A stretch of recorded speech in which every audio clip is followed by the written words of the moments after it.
नमस्कार दोस्तों, आज का हमारा टॉपिक है मुंशी प्रेमचंद द्वारा रचित कहानी ठाकुर का कुआं, जो जात पात पर आधारित एक ऐसी कहानी है जिसमें गरीब और अमीर के अंतर को बहुत अच्छे तरीके से दर्शाया गया है। चलिए शुरू करते हैं कहानी ठाकुर का कुआं। जोखू ने लोटा मुंह से लगाया तो पानी में सख्त बदबू आई। गंगी से बोला, यह कैसा पानी है, मारे बास के पिया नहीं जाता। गला सूखा जा रहा है और तू सड़ा पानी पिलाई देती है। गंगी प्रतिदिन शाम पानी भर लिया करती थी। कुआं दूर था, बार बार जाना मुश्किल था। कल वह पानी लाई तो उसमें बू बिल्कुल न थी। आज पानी में बदबू कैसी? लोटा नाक से लगाया तो सचमुच बदबू थी। जरूर कोई जानवर कुएं में गिरकर मर गया होगा, मगर दूसरा पानी आवे कहाँ से? ठाकुर के कुएं पर कौन चढ़ने देगा? दूर से लोग डांट भगाएंगे। साहू का कुआं गांव के उस सिरे पर है, परंतु वहां भी कौन पानी भरने देगा? कोई तीसरा कुआं गांव में है ही नहीं। जोखू कई दिन से बीमार है। कुछ देर तक तो प्यास रोके चुप पड़ा रहा, फिर बोला, अब तो मारे प्यास के रहा नहीं जाता। ला थोड़ा पानी नाक बंद करके पी लूं। गंगी ने पानी ना दिया। खराब पानी से बीमारी बढ़ जाएगी इतना जानती थी, परंतु यह न जानती थी कि पानी को उबाल देने से उसकी खराबी जाती रहती है। बोली, यह पानी कैसे पियोगे? न जाने कौन जानवर मरा है। कुएं से मैं दूसरा पानी लाए देती हूँ। जोखू ने आश्चर्य से उसकी ओर देखा। पानी कहाँ से लाएगी? ठाकुर और साहू के दो कुएं तो हैं, क्या एक लोटा पानी न भरने देंगे? हाथ पांव तुड़वा आएगी और कुछ न होगा। बैठ चुपके से, ब्रह्मा देवता आशीर्वाद देंगे। ठाकुर लाठी मारेंगे, साहू जी 1 के 5 लेंगे। गरीबों का दर्द कौन समझता है? हम तो मर भी जाते हैं तो कोई द्वार पर झांकने नहीं आता। कंधा देना तो बड़ी बात है, ऐसे लोग कुएं से पानी भरने देंगे? इन शब्दों में कड़वा सत्य था। गंगी क्या जवाब देती, किंतु उसने वह बदबूदार पानी पीने को ना दिया। रात के 9 बजे थे। थके मांदे मजदूर तो सो चुके थे। ठाकुर के दरवाजे पर 10-5 बेफिक्रे जमा थे। मैदानी बहादुरों का तो अब जमाना ना रहा था, न मौका। कानूनी बहादुरी की बातें हो रही थी। कितनी होशियारी से ठाकुर ने थानेदार को एक खास मुकदमे में रिश्वत दी और साफ निकल गए। कितनी अकलमंदी से एक मार्के के मुकदमे की नकल ले आए। नाजिर और मोहतमीम सभी कहते थे नकल नहीं मिल सकती। कोई 50 मांगता, कोई 100। यहाँ बेपैसे कोड़ी नकल उड़ा दी। काम करने का ढंग आना चाहिए। इसी समय गंगी कुएं से पानी लेने पहुंची। कुप्पी की धुंधली रोशनी कुएं पर आ रही थी। गंगी जगत की आड़ में बैठी मौके का इंतजार करने लगी। इस कुएं का पानी सारा गांव पीता है, किसी के लिए रोका नहीं। सिर्फ ये बदनसीब नहीं पी सकते।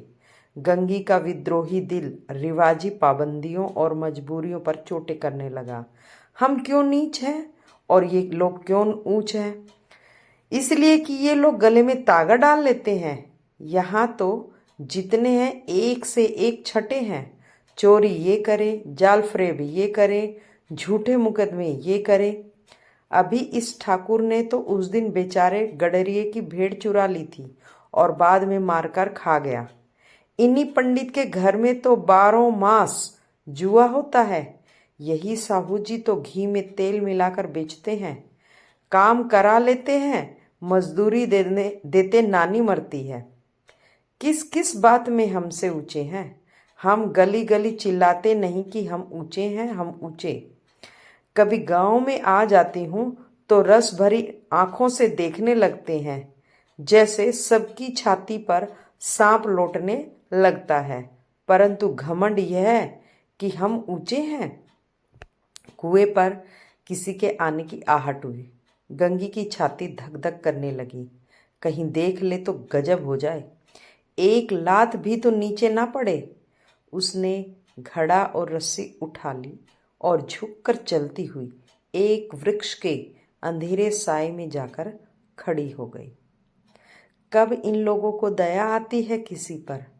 बेचारे महंगू को इतना मारा कि महीनों लहू थूकता रहा, इसीलिए तो कि उसने बेगार ना दी थी। इस पर ये लोग ऊंचे बनते हैं। कुएं पर स्त्री अब पानी भरने आई थी। इनमें बात हो रही थी। खाना खाने चले और हुक्म हुआ कि ताज़ा पानी भर लाओ। घड़े के लिए पैसे नहीं हैं। हम लोगों को आराम से बैठे देखकर जैसे मर्दों को जलन होती है।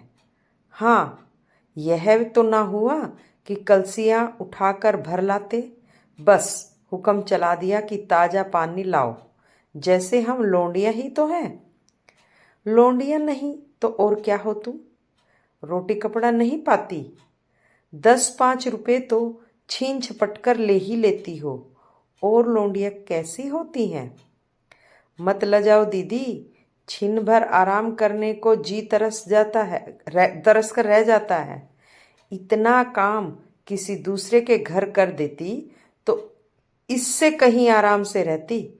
ऊपर से वह एहसान मानता। यहाँ काम करते करते मर जाओ, पर किसी का मुंह ही सीधा नहीं होता। दोनों पानी भरकर चली गई तो गंगी वृक्ष की छाया से निकली और कुएं की जगत के पास आई। बेफिक्रे चले गए थे।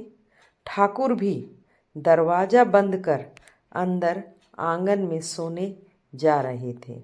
गंगी ने क्षणिक सुख की सांस ली। किसी तरह मैदान तो साफ हुआ। अमृत चुरा लाने के लिए जो राजकुमार किसी जमाने में गया था, वह भी शायद इतनी सावधानी के साथ और समझबूझकर ना गया हो।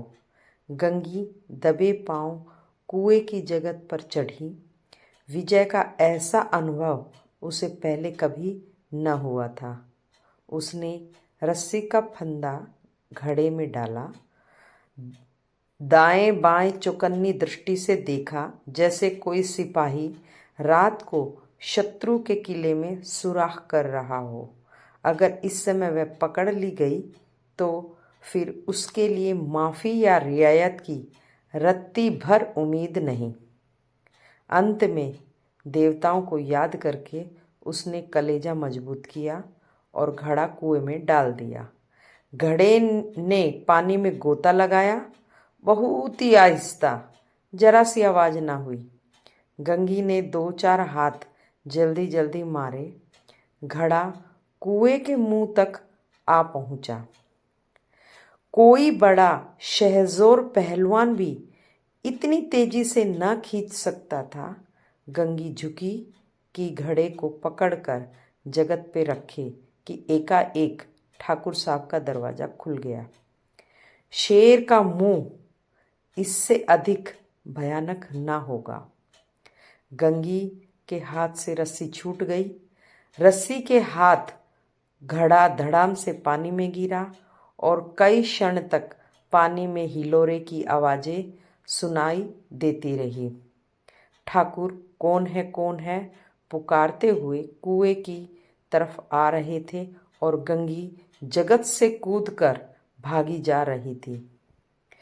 घर पहुंचकर देखा कि जोखू लोटा मुंह से लगाए वही मैला गंदा पानी पी रहा है। इस तरह हमने जाना कि जात पात अमीर गरीब की जो भेदभाव है वह आज से 100 साल बाद और 100 साल पहले दोनों एक ही समान है। इसीलिए ही प्रेमचंद की कहानियाँ आज के समय में प्रासंगिक कहलाती हैं। दोस्तों, अगर आपको मेरे वीडियो पसंद आ रहे हैं और या फिर हेल्पफुल हैं तो कृपया लाइक करें और सब्सक्राइब करें और कमेंट सेक्शन में जाकर बताएं कि आपको मेरा वीडियो कैसा लगा और मेरा वीडियो देखने के लिए आप सभी का बहुत बहुत धन्यवाद।